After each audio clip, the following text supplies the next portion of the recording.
Yo, what's going on, everyone? Welcome to another episode of the Philly Willy podcast. And on today's episode, I just want to go over some things that I'm excited about the Philadelphia Eagles. I just watched the mic'd up video that had Jalen Hurts and Dallas Goedert mic'd up, and it was actually a really well put together video. It got me hype, and it reassured me the feelings that I was having earlier in the week. But there's just some feelings and stuff that I want to talk about, so let's get into it.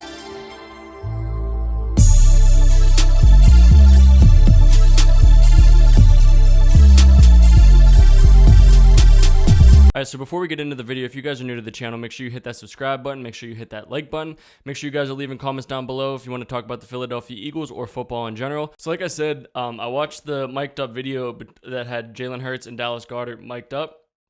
And like I said, it was a really well put together video. It got me hype. It just showed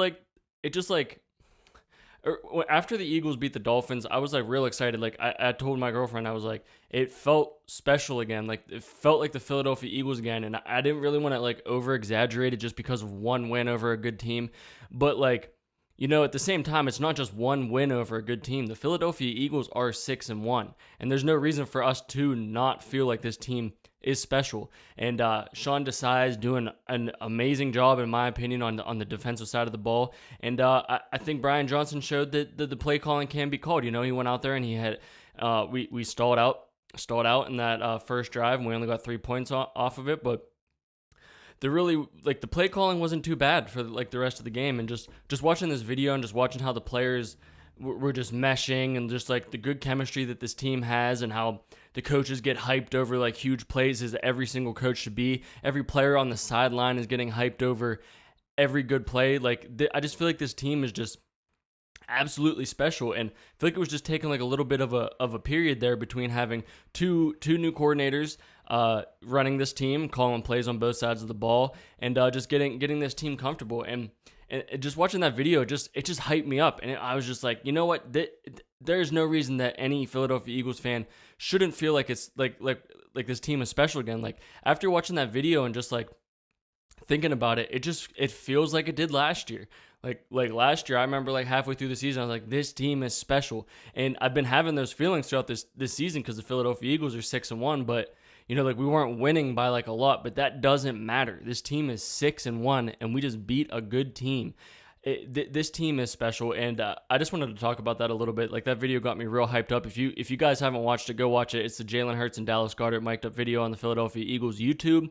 I thought it was a really well put together video. I never saw a mic'd up video put together like that, so shout out to the Philadelphia Eagles media team, or whoever's putting those together. They had the commentary of the game going over top of it, and then they had it was kind of like a mini movie, and it was had suspense to it, good music behind it. It was really well put together, and shout out to the Eagles media team for putting that together.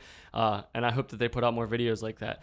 And another thing I want to talk about is I heard some things about the Philadelphia Eagles and Howie Roseman not being done making moves before this trade deadline. So there really aren't that many trades out there that I'm still looking at. We got Kevin Byard.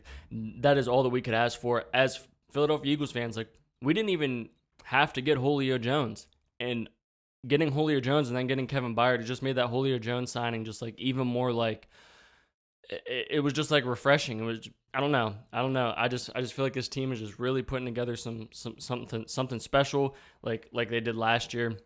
And I really just feel like a run is coming. We got this stretch of games coming up that's going to be difficult, and I don't see us having a problem with any of those teams. I think we could take them all down unless some unforeseen things happen. But back to the trades, I don't really, not off the top of my head, do I have any trades or anybody in particular that I would like the Philadelphia Eagles to get.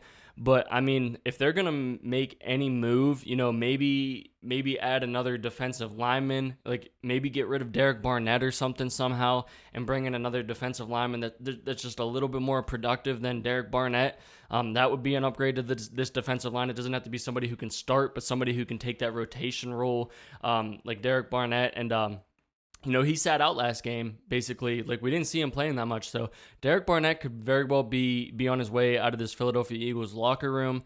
He said earlier in the season that he wanted to start, and he wanted traded.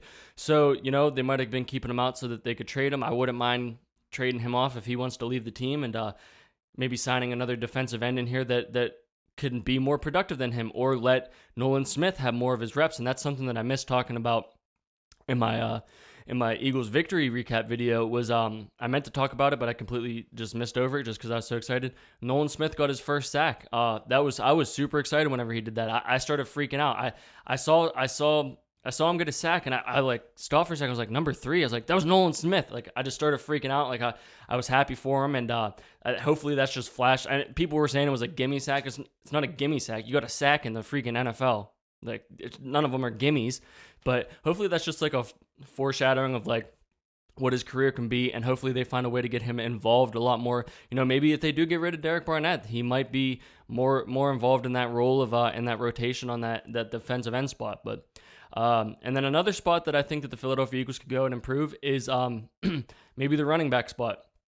A lot of fans aren't happy with the way that Kenneth Gainwell has been going, and he had that touchdown that absolutely solidified that last game for us. And I really don't have that much of a problem with Kenneth Gainwell. It's just that I think that Deandre Swift is a lot more better of a running back, and I believe that Deandre Swift should be in there for the majority of the time that Kenneth Gainwell is in there whenever Deandre Swift is taking a break. But, if we can get another running back out there like people went Derrick Henry, that would be huge. But once again, you're going to have to make a trade, and who knows what the Tennessee Titans are going to want. And that'll be like the third trade with the Tennessee Titans over the past couple years. So I kind of honestly don't really see that happening. But with Howie Roseman, you never know. Sorry, I just ate. I'm just having I'm burping up. But you never know what Howie Roseman's going to do. But I also did hear about Leonard Fournette. Now, that would be huge. He's not on a team. He probably wouldn't cost you that much, and you don't have to give up anything to get him. He had a couple workouts with some other teams, but I don't see another team in the NFL that's more attractive than the Philadelphia Eagles to come be a running back at, especially DeAndre Swift's here, and you got that 1-2 punch. It's just somebody you could rotate in and out. I don't know.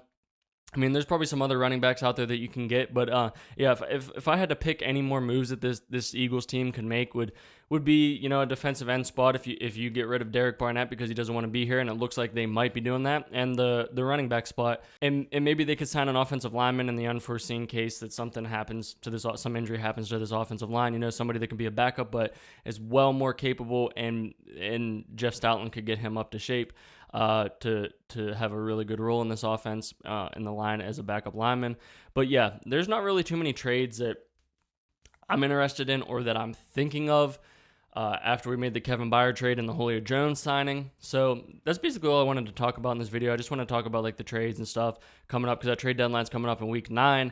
The Philadelphia Eagles just got a huge win, and then they put out that video of them mic'd up, and it just got me really hyped, and I had a few extra spare minutes, so thought I'd make a video real quick. I like making these videos, so I just hopped up on here. But that's basically all that I wanted to talk about, so that's going to be it for this video. And like I said at the beginning of the video, if you guys are new to the channel, make sure you hit that subscribe button, make sure you hit that like button, and make sure you guys are leaving comments down in the comment section below if you want to talk back and forth about the Philadelphia Eagles or football in general. That's going to be it for this video. I'll see you guys a little bit later in the week with my week 8 matchup preview video between the Philadelphia Eagles and the Washington Commanders. But with that being said, I hope everybody has a great day. I'll see you guys next time. Peace.